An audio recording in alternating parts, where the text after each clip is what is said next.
Hello everyone, I'm back again. This time, let's take a look on how you can benefit from your existing engineering connection to create a kinematic simulation.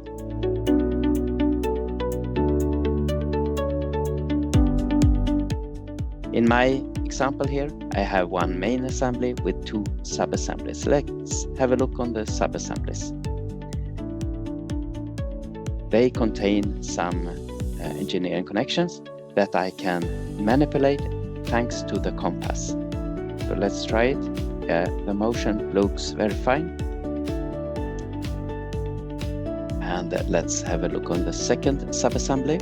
I can also manipulate it with the compass just to check that the motion looks great. Yes, it is.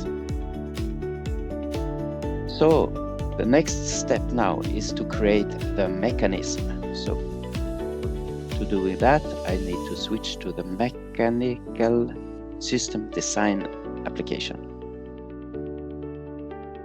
From here, I can select the tool, mechanism representation, and I can include all the existing engineering connections. Okay, there I have it, and with this mechanism I can now simulate it thanks to this player. Okay, and let's do the same with the second sub-assembly. Create the mechanism, include all the kinematics, and I will manipulate it thanks to the command.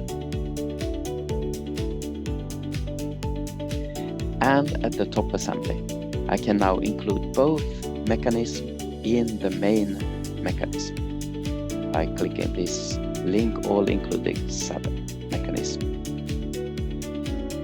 Okay, there we have it. I will update, and now I can manipulate on the main assembly. So to do a kinematic simulation, I can switch to mechanical system experience application.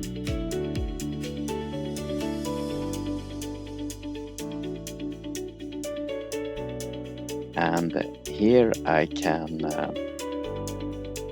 the easiest way for me to generate my kinematic simulation is to record the motions. Let's try to do that. I record using the existing mechanism, and I can now modify the player. I say record, and this is the position after 1 second. Modify something, and I say record again. This is the position after 2 seconds, and after 3 seconds, and maybe here I will start to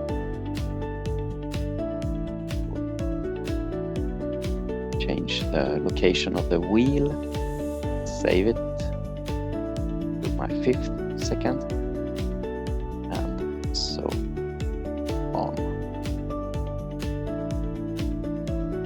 And when I have created this recorded simulation, I can now play it. I can decrease the speed of my player and watch the result.